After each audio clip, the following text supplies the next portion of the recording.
Hello everybody, Maven here, and today we're reviewing the reissued Braytech Werewolf Auto Rifle from the Festival of the Lost for both PvE and PvP. This is the definition of a FOMO weapon. You 100% do not want to miss out on this weapon, trust me. In my opinion, this is the best legendary auto rifle in the game for both PvE and PvP. So save your candy and focus this thing at grandma. Don't worry about focusing anything else other than maybe the Cosmic. Do not worry about focusing exotic class items. There are plenty of other ways to obtain those that are not going away after 2 weeks like this is. So let's break it down for PvP first, and then we'll do PvE after, and I'll leave timestamps for those. So let's get to it. Hope you enjoy. So first things first, let's take a look at the roles the 2024 version of Braytech Werewolf can get. And the left side column has Dynamic Sway Reduction, Lone Wolf, Overflow, Pugilist, Rewind Rounds, Subsistence, and Zen Moment. And in the right column it has Kill Clip, Swashbuckler, Tap the Trigger, Target Lock, Onslaught, Desperate Measures, and Kinetic Tremors. Now when it comes to grinding a PvP god roll, there's always one step you need to achieve first before doing anything.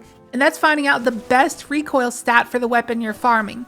Recoil is hugely misunderstood in the Destiny 2 community, and I've even seen numerous big-name YouTubers and streamers recommend things like Arrowhead Break because everyone seems to think, oh, I see big number, that must mean better, right?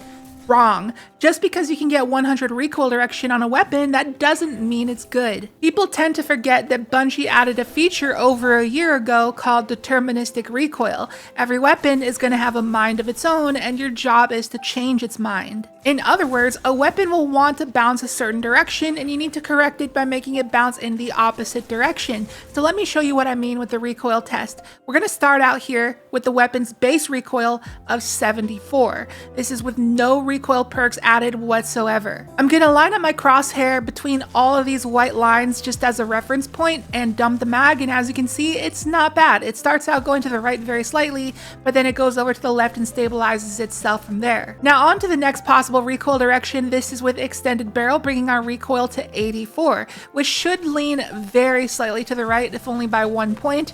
And as you can see, the weapon starts by jumping intensely to the right before starting to correct itself out.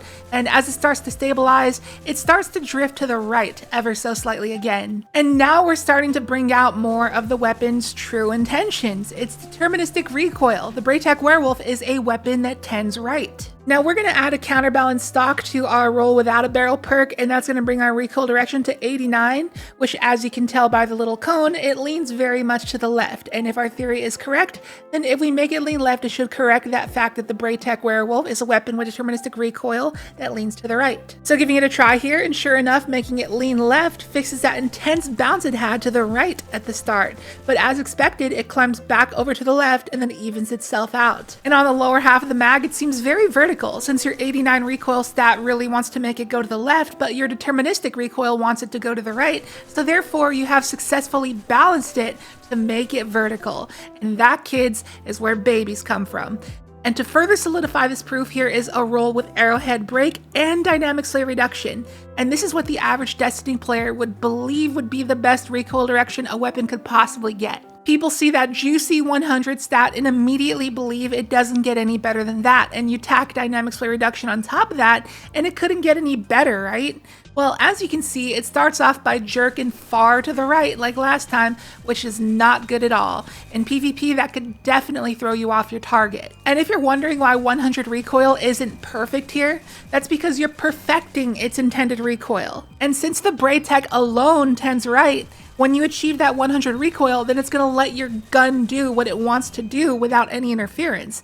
Therefore, it'll go right. Now remember, this clip right here is with 74 recoil, no barrels, no counterbalance. This is just default, and it's so much better than 100 recoil. So my advice is to just keep it this way. Do not worry about boosting your recoil at all with this weapon. And when it comes to your perk options, what do you want in that first column? Well, some perks that might immediately catch people's eyes are things like Dynamic Sway Reduction and Zen Moment. Now this is going to be a huge hot take, and it might trigger some people, but I believe these perks are pure cope. It's a placebo effect, it really is. I've heard so many people say that these perks make a weapon feel so much better, but for me personally, I've done extensive testing and noticed no difference whatsoever. In my experience, they do next to nothing. I would honestly take Pugilist over these just to get a little bit of ability energy back. But there's one perk that stands up above the rest here, and that's Lone Wolf. This perk just passively grants you plus 12 aim assist, plus 16 airborne effectiveness, and a 0.7x ADS multiplier when you're 15 plus meters away from your allies. So it'll just make your weapon snappier and stickier. And unlike Sway and Zen, I feel like this perk is actually beneficial, especially if you play on Solar Warlock. Now, what do we want in the right column? Well, most of these perks don't actually shift your optimal TTK without a little help, but two of them do, and that's Onslaught and Kill Clip. Now, I'm not really a fan of Onslaught because it only lasts for 5 seconds, and by the time you wait to recover your health and re-challenge another gunfight, Onslaught will have ran out. It's only really viable if you use it with One Eye Mask on Titan, or if you have Devour. But Kill Clip, on the other hand, is much more flexible. You have 3.5 seconds to reload after a kill to proc it, and it lasts 5.5 seconds. So all in all, you have just over 9 seconds to utilize Kill Clip, and it will grant you an easy 6 tap at 0.67 TTK, which is the same as Onslaught with a larger grace period. So my personal god roll is Lone Wolf with Kill Clip. If you have any objections, let me know in the comments. But I do believe this is the best 450 auto in Crucible, not only because it has cracked perks, but it also has above average stats. It has a base range of 69, nice, which is higher than any other weapon of this archetype.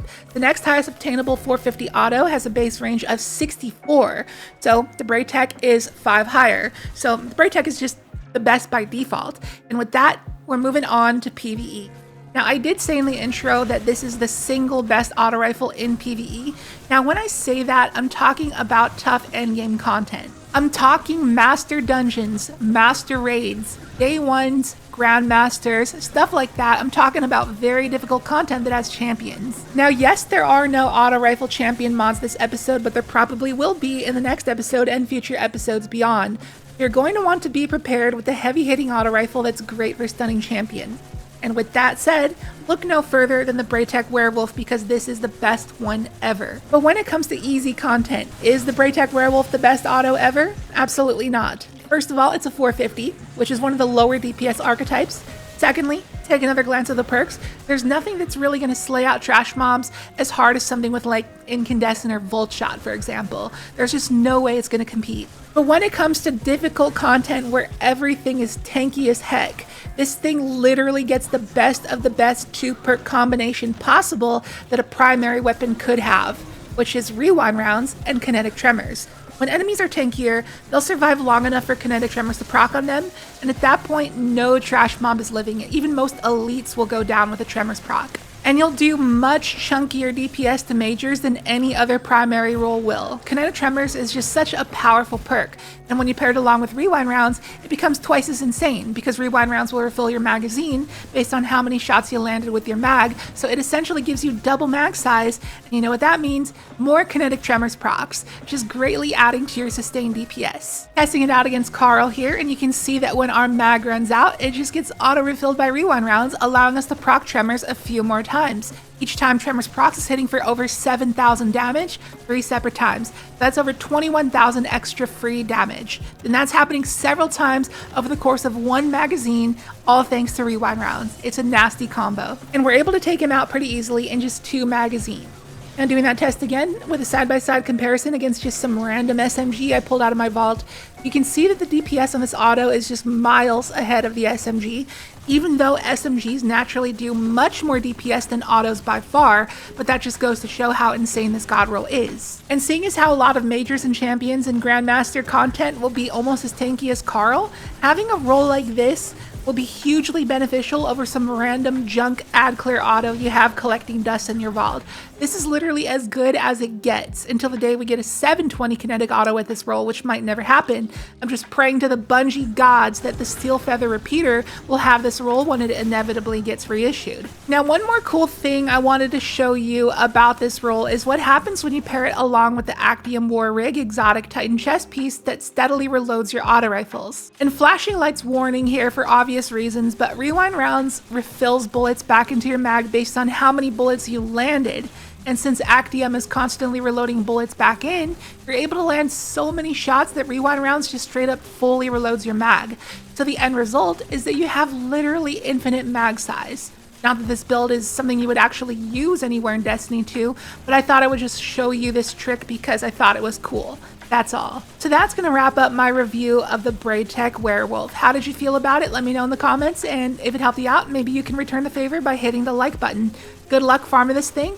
It's not that hard to get. Just pick an evening, hop on your Prismatic Titan with Inmost Synthos and Lost Signal, Aberrant Action, and an Eager Edge Sword, and farm the Expert Haunted Lost Sector like 30 times until your brain is completely fried, and focus as many Braytechs at Space Grandma as you possibly can. You have 2 weeks left to get these rolls, and there's no guarantees it will maintain these rolls when it returns next year, because Bungie typically rotates the perks out, so the FOMO is real on this one.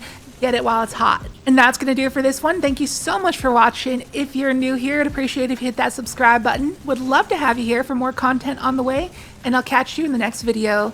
See you later.